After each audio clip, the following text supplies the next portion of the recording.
Stubbornly high rates, tough times for home buyers, and reluctant sellers all at the same time. Holy cow, there is a lot to talk about in this very unique and stagnant market. My name is Mike Novak, team leader and agent for the Novak real estate team. I was ranked the #1 agent out of more than 4,000 agents in 2020 and 2021 for buyer representation. Our team has helped, we help about 250 families each year make a move. So we're very involved in our market, our community, and we see daily what's happening. And I always want to share with you as a consumer or just a curious bystander what exactly is happening in the market and what do the facts and data actually show, because so many people just listen to the news headlines and they don't actually look at the details and the facts. So I'm going to share with you our May market report right here for Snohomish County today. I'm going to share with you the facts and the data.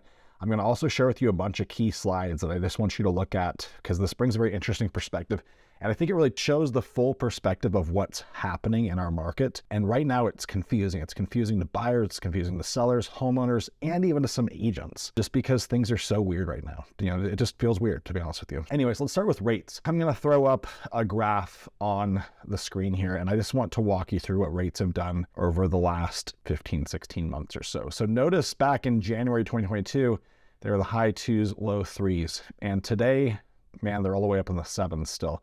They had dipped into the 6s at one point, or actually multiple times over the last year, but they are staying stubbornly high. A lot of people thought the rates were going to drop down by summer. I thought they were going to drop down too, and they just have not yet. So obviously the Fed is seeing something in the economy where they feel like inflation is still a risk, and so they are continuing to keep the rates where they're at or increasing them even with the cost of borrowing. So that is definitely a big dynamic happening right now, and the rates plus the market appreciation, which I'm going to talk about here in just a minute, have made this a very hard market for a first-time home buyer to buy. And if you're selling a home and buying a new home, you obviously have the benefit of massive appreciation over the last 5 years. But if you're just entering this market as a first-time buyer, man, it can be tough. Home prices have gone up 45% in the last 3 years or so. And during that time now, rates have doubled as well. Put that dynamic together, and you have very tough conditions to buy a house if you don't own something that you're going to sell and pull out of equity out, okay? So the rates are definitely something we need to be discussing and talking openly about, and it's a very valid concern for many buyers out there. There are still ways to mitigate this impact when you buy a house. The most notable one is the 2-1 or the 3-2-1 buy down, meaning you can get a rate that's 2% lower or 3% lower, depending on which program you use, than it is today. So if the rates are 7 and you did a 3-2-1 buy down, it would be 4 for the first year, then 5 for the second year, then 6 for the third year, and then it goes to the 30-year fixed rate. That buys you time hoping that rates will drop. Is there any guarantee they're going to drop? No, none whatsoever. We hope they do, but there's no guarantee they will. So the lender's going to always approve you on today's rate, which is your permanent fixed rate after those 3 years are up. This is not an adjustable rate mortgage.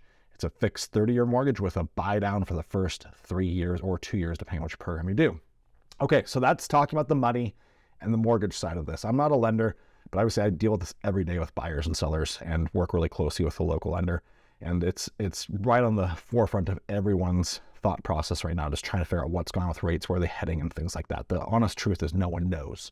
We all hope rates go lower and that they go lower soon, but it hasn't happened yet. In fact, they continue to be volatile and jump up and down and everything else. And I would just recommend looking at a 2-1 or a 3-2-1 buy down still. I still believe now is a great time to buy if you use one of those programs. You just have to get really creative with it, because you can always refinance your house when rates drop, but you can't refinance the price you're going to pay for the house.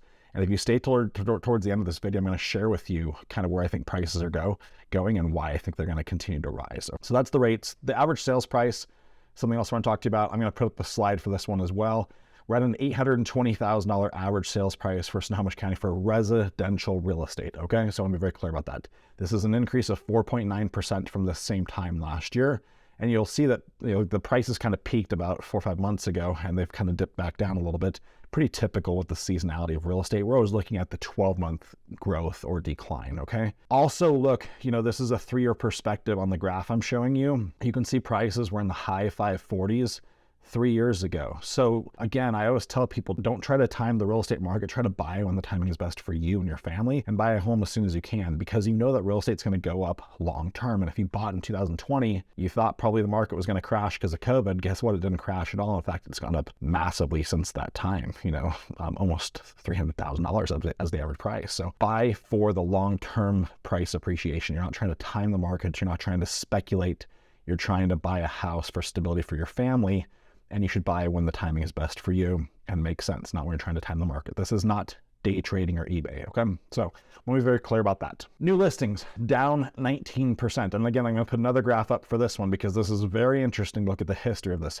This is the lowest amount of new listings we've seen since 2013. Holy crap. And the furthest back that my research tool goes is 10 years. I went back as far as I could, and that's the lowest, that's the closest I could come to it, okay? So it's been 10 years since we've had this few of new listings coming on. And the reason for this is very simple. Rates. Back to rates again. If you own a house and your rate is in the 2s or the 3s, you're going to think very long and hard before selling, giving up that rate and inheriting a rate that's in the 6s or the low 7s. It has to really be a big pain point you have to make that worth its while, okay? So that's just a really big dynamic that's happening right now, and that's going to continue to suppress inventory and keep it low. If sellers aren't listing their houses, then inventory is going to continue to stay down, which means prices are going to continue to appreciate. They might not appreciate 20%, but like you saw, 4.9% year over year. Homes for sale, it's up about 113% from the same time last year. It's back to June, July 2020 numbers. It still feels like there's really nothing for sale, and the reason why is homes just sell pretty quick still, and there's just not like what we're used to seeing for new listings coming on. It's very anemic and stagnant feeling when it comes to new listings. So new listings and homes for sale are kind of connected. Obviously, if there's not a lot of new homes coming on, the homes for sale aren't that impressive either, and they get to be very limited for buyers. So there's not a lot of options for most people out there right now. If you're a buyer, you probably look online and see 2-3 listings that you're interested in, and that's it. And those sell really fast if they're priced right. So not a lot of options out there right now. Days on market, how long does it take to sell a house once you list it? Well, it's about 25 days on market right now, up about 127% from the same time last year. It's much lower if the home's been priced correctly and if it's in a good location. Like, man, you price a home for $450 in Everett and it's a little 2-bedroom, 1-bath starter house. That's a home that's going to get a lot of interest and probably have multiple offers on it and escalate over list price if it's been priced right. But again, it's very price dependent and location dependent on whether or not you're going to escalate, okay?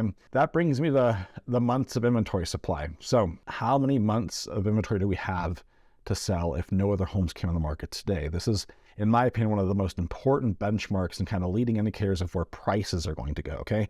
If we look at inventory is way high, that means prices are going to go down. If inventory is way low, we know prices are going to go up. That's just the way it works. And I've shared with you guys 40, 50 times now, having done these market report videos now for years, that most economists believe a 6-month inventory supply of homes represents a neutral or balanced market, not in favor of the buyer or of the seller, okay? So knowing that, I want to tell you that we're at 1.3 months of inventory right now. So very low still. Is it the half month it was a year and a half ago? No. It's not. That's good. But it is still very low. 1.3 months is a long ways to go to get back to 6 months. What does this mean for you as a buyer?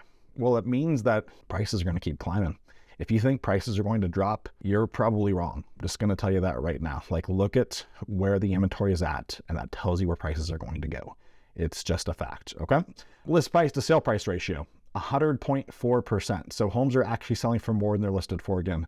This was down to like 98% 4 months ago, 5 months ago, and it's back over 100%. We are seeing multiple offers in some cases, and we're seeing offer review dates again, where people wait for a certain date before they're going to look at offers, okay? So again, it's very price dependent, it's very location dependent, but the average home is selling for more than what it is listed for. So if you're a seller, my recommendation to you, do not look at comps from 1 year ago. Look at comps from the last 60 days. Homes that have sold in the last 60 days are going to give you a very good idea of what your home could sell for today. I do not believe that now is the time to really test the market. That's a bad strategy when it comes to selling a house. You don't want to be the highest comparable in your neighborhood. It causes all sorts of problems, not only from a sales perspective, but also an appraisal perspective as well. It can be very challenging. So don't make that mistake. People always say, I can just walk the price down later, and guess what? You can do that, but the attraction to your listing is completely gone at that point. When your home is a new listing, you've got one shot to really make a splash with people and show them that you're ready to sell it and it's been priced properly. Don't miss that opportunity, okay? If you're a buyer, get pre-approved early. Make sure you know what your payment's going to be. You might be a little shocked just with where the rates are at. And so the sooner you get pre-approved and you know how much you can spend that's going to match your budget, you're going to be in better shape. If you don't have a huge down payment, you need to be comfortable with like a $3,500 a month mortgage payment or higher, depending on what your needs are in the property. A lot of people, I feel like right now with the higher rates, have gotten very unrealistic on what they're going to get out of a property. I always talk to my buyers about the big three things that we look at with a home. We talk about price, we talk about features, and we talk about location. And you can usually get two of the three, but you can't get the third unless your budget is virtually unlimited. So if you're not seeing homes come on that match what you're looking for over a period of 2 to 3 weeks, you need to reevaluate one of those things. Look at your price. Maybe your price needs to go up. Look at your features. Maybe you need to adjust those features and be more realistic about what you're actually going to get for your money instead of just continuing to wait. And then, of course, maybe location. Maybe you need to decide if driving a little bit further to get to work makes more sense and go further north to get more house for your money. Remember, the closer you get to Seattle, the higher home prices go. So the further north you go, you're going to have a longer drive. Maybe you should work in the city, but you're going to get a lot more house for the money. Okay, so a lot of information for you today in this month's market report video, a lot of data and graphs as well, but I wanted to just really give you a big panned out perspective on what's happening right now and why it's happening. I think it's going to feel stagnant for the next 2 to 3 months. And to be totally honest with you, I have no idea when rates are going to drop. I just hope that they drop to the high 4s, low 5s relatively soon. The days of 3% are over. It's Mike Novak from the Novak Real Estate Team. Reach out to me direct. Send me a DM. Go Google my name. Find me on Google. Send me a message or an email or send me a text. And I'd love to chat with you about your real estate questions and just help you really understand what's happening.